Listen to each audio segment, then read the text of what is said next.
Rhapsody of Realities आज Wednesday 9 मार्च 2022 बुधवार 9 मार्च 2022।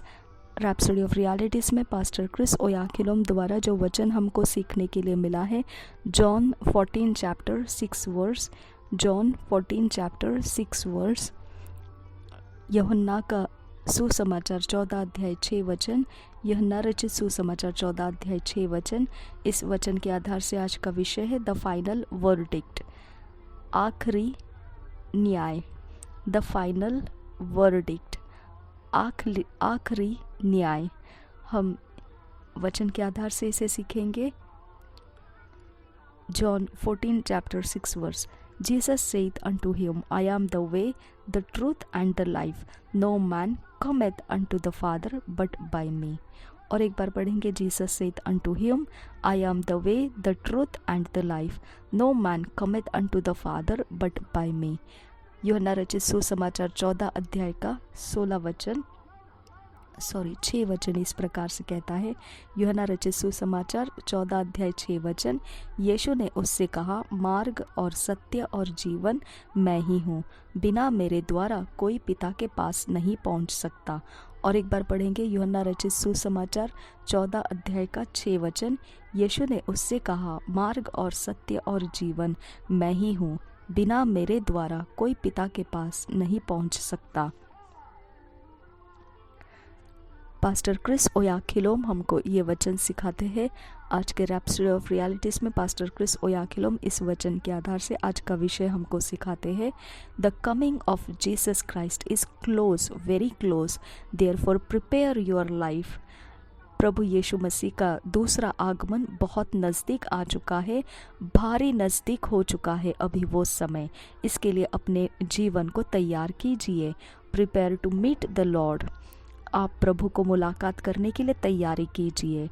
Don't be taken by surprise. आप इस विषय को चौंक जाने वाला विषय समझकर मत लीजिए।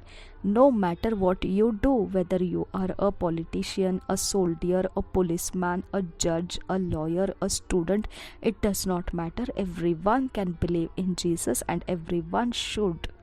कोई परवाह नहीं आप क्या कर रहे हो, चाहे आप अपने कामकाज में, राजनीति में हो, या कोई सैनिक दल में हो, या कोई पुलिस जगहों में आप काम करते हो, या कोई न्यायाधीश के रूप में, या वकालत करने वाले वकील के रूप में, या किसी विद्यार्थी के रूप में। कोई भी काम आप क्यों न कर रहे हो, लेकिन इससे कोई फ़र्क नहीं पड़ता है। हर एक इंसान विश्वास कर सकता है प्रभु यीशु मसीह में, और वो करना ही चाहिए हर एक ने।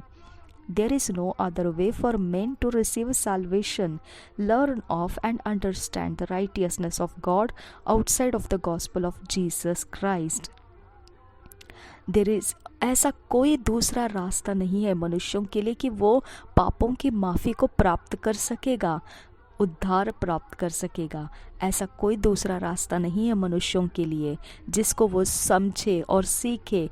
ऐसा कोई रास्ता नहीं है सिवाय इसके कि वो परमेश्वर के धार्मिकता में ही वो एकमात्र रास्ता है जो पापों के माफ़ी को प्राप्त कर सकता है और आपको उद्धार दे सकता है। इसे आप सीखिए और समझिए परमेश्वर के धार्मिकता को, क्योंकि इसके बाहर कोई रास्ता ही नहीं है। जो सुसमाचार यीशु मसीह का है वह एकमात्र रास्ता है मनुष्यों के लिए पापों के माफ़ी को प्राप्त करने का। As read in our theme verse, Jesus said, I am the way, the truth and the life. No man cometh unto the Father but by me. जैसा हमने शुरुआती वचन में पढ़ा, यीशु मसीह कहता है उसके विषय में।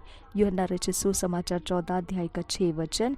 यीशु ने उससे कहा, मार्ग और सत्य और जीवन मैं ही हूँ, बिना मेरे द्वारा कोई पिता के पास नहीं पहुँच सकता। और एक बार पढ़ेंगे, यूहन्ना रचित सुसमाचार 14 अध्याय 6 वचन। यीशु ने उससे कहा, मार्ग और सत्य और जीवन मैं ही हूँ, बिना मेरे द्वारा कोई पिता के पास नहीं पहुँच सकता। He didn't talk about religion in that scripture. उसने कोई भी धर्म जाति की बातें नहीं की उस वचन के अंदर। It's about how you can get to God. Jesus is the way, the only way. यह केवल परमेश्वर के तक पहुंचने का कैसा जरिया है, इसी के विषय में वो बोल रहा है। और वो जरिया यीशु मसीह है। यीशु मसीह ही मार्ग है, वह एकमात्र मार्ग है परमेश्वर तक पहुंचने का। Also, he is the life, which means anyone living outside Jesus is living a mere biological life, not a real life.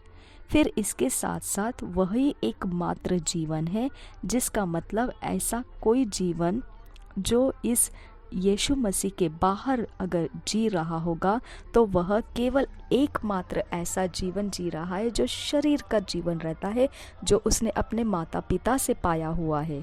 यीशु मसीह के बिना जो जीवन है वह जीवन नहीं है। वह केवल उतना ही जीवन है जो आपके माता पिता ने आपको पीढ़ी के अंदर जन्माया और आप उस पीढ़ी में शरीर के देह के अनुसार पीढ़ी की बातों को पूरा करने के लिए जन्म को जी रहे हैं। उसके अलावा आपके लिए जीवन नहीं है। सिर्फ यीशु मसीह ही के अंदर जीवन है। तो यीशु मसीह को छोड़कर अगर आप जी रहे हैं तो उसको जीवन नहीं कहा जाता है, वह आपका असली जीवन नहीं है। The apostles understood this. Therefore, when they went preaching, they said, "Neither is there salvation in any other, for there is none other name under heaven given among men, whereby we must be saved."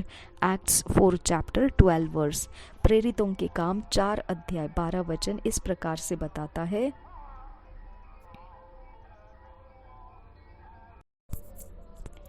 प्रेरितों के काम 4 अध्याय 12 वचन इस प्रकार से बताता है, किसी दूसरे के द्वारा उद्धार नहीं, क्योंकि स्वर्ग के नीचे मनुष्यों में और कोई दूसरा नाम नहीं दिया गया जिसके द्वारा हम उद्धार पा सके। और एक बार पढ़ेंगे प्रेरितों के काम 4 अध्याय 12 वचन, किसी दूसरे के द्वारा उद्धार नहीं, क्योंकि स्वर्ग के नीचे मनुष्यों में और कोई दूसरा नाम नहीं दिया गया जिसके द्वारा हम उद्धार पा सके।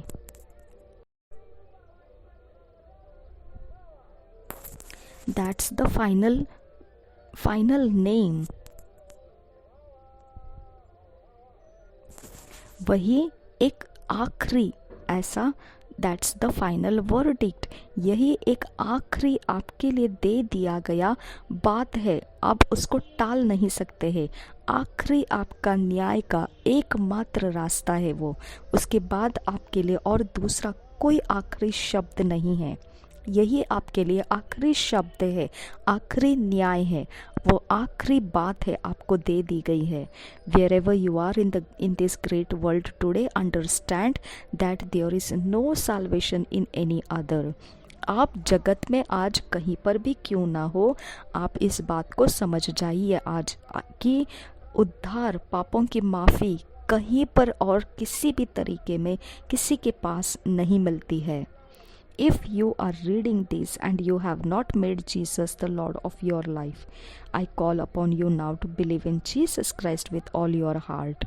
अगर आप अभी ये बात को पढ़ रहे हो कहीं या सुन रहे हो कहीं, तो आपने आज इस बात को अभी तक लिया नहीं है कि यीशु मसीह आपका प्रभु है आपके जीवन का, तो आज मैं आपको न्योता देता हूँ कि आप आग्रह करता हूँ मैं आपसे कि विश्वास करें यीशु मसीह में पूरे हृदय के साथ।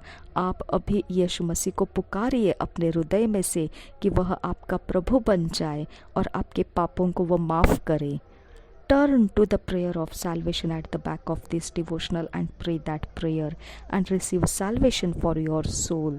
अपने इस समय को जो अभी हम रैप्सोडी ऑफ रियलिटीज़ के पुस्तक में से पढ़ रहे हैं, अगर आपके पास वो पुस्तक है तो उसके आखिरी में जाकर देखिए, उसके अंदर उद्धार लिखा हुआ है, किस प्रकार से प्रार्थना करने से उद्धार आ रहा है। तो वो प्रार्थना कीजिए आज ये समय, और फिर आपका उद्धार आपके प्राण के लिए ग्रहण कीजिए। मैं आपके लिए ये प्रार्थना को पढ़ के सुनाऊंगी रैप्सोडी ऑफ रियलिटीज़ ख़त्म करके। For you that are born again, this is the time to preach the gospel like never before. आप जो लोग नया जन्म पा चुके हैं, आज आपके लिए ऐसा समय है कि आप इस प्रकार से सुसमाचार फैलाने में लग जाइए जैसे पहले आपने कभी प्रचार नहीं किया है।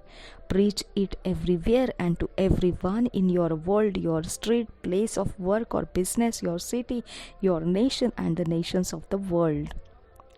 आप प्रचार कीजिए सब जगहों में और सब जगहों सभियों को, सारे जगत भर, आपके जगत में, आपके रास्ते में, आपके कामकाज के जगह में, व्यापारों में, शहर में, राष्ट्रों में, राष्ट्रों के अंदर, आप जगत में कहीं पर भी हो, आप लोगों को सुसमाचार प्रचार कीजिए।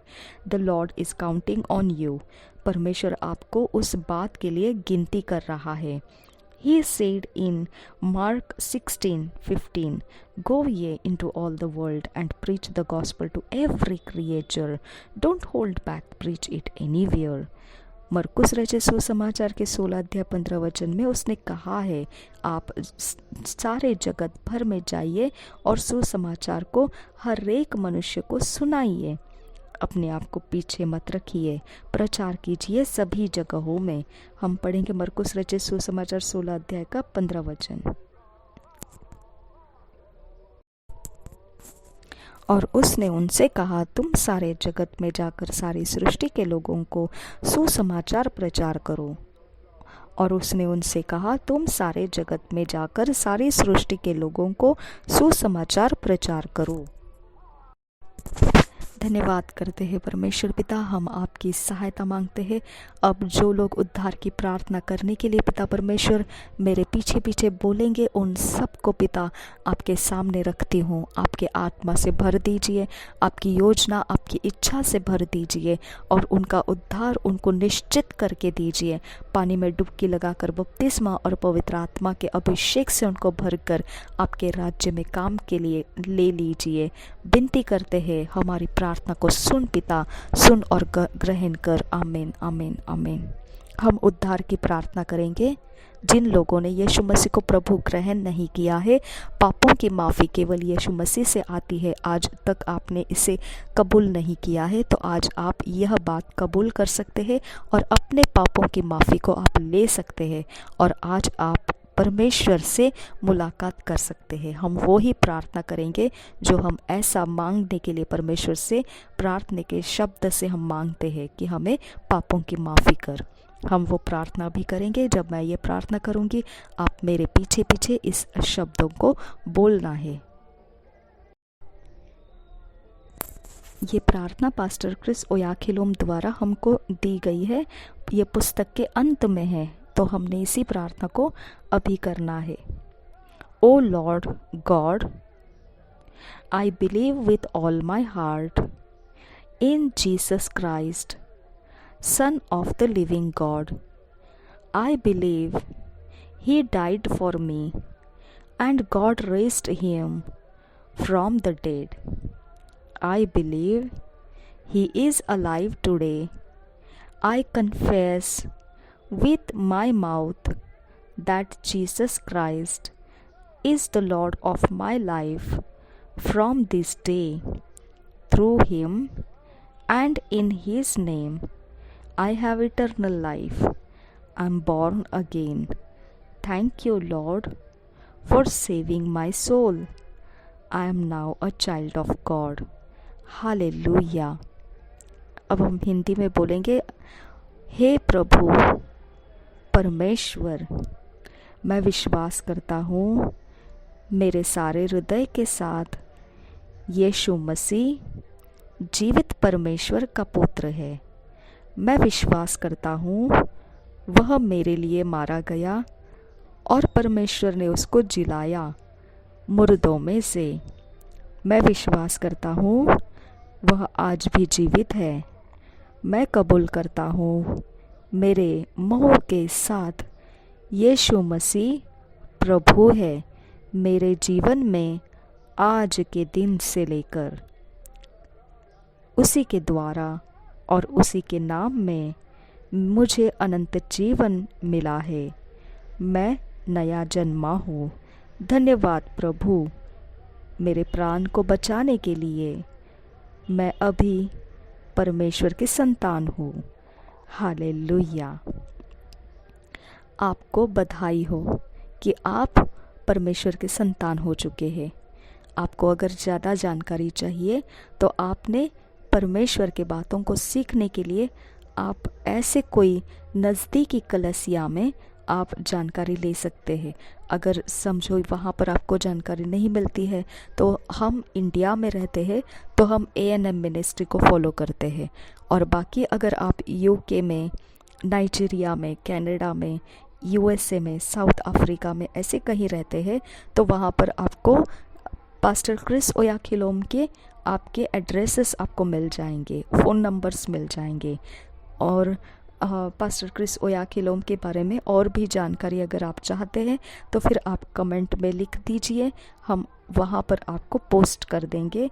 डिस्क्रिप्शन बॉक्स में आपकी खातिर हम पिन कमेंट करके रख देंगे। ओके, आपको अगर आसान रास्ता यहाँ पर आपको चाहिए तो आप जीवित कलीसिया अगर कहीं जा नहीं सकते हैं तो ऑनलाइन में एक अंकुर नरूला मिनिस्ट्रीज आप फॉलो कर सकते हैं। प्रभु यीशु मसीह हम सब के साथ बना रहे। आमीन, आमीन, आमीन। पवित्र आत्मा हमें फिट एंड फिक्स कीजिए, ईश्वरीय रचना डिवाइन ऑर्डरलीनेस में लेकर आइए। नासरी यीशु मसीह के नाम में विनती करते हैं पिता, सुन और कबूल कर। आमीन, आमीन, आमीन।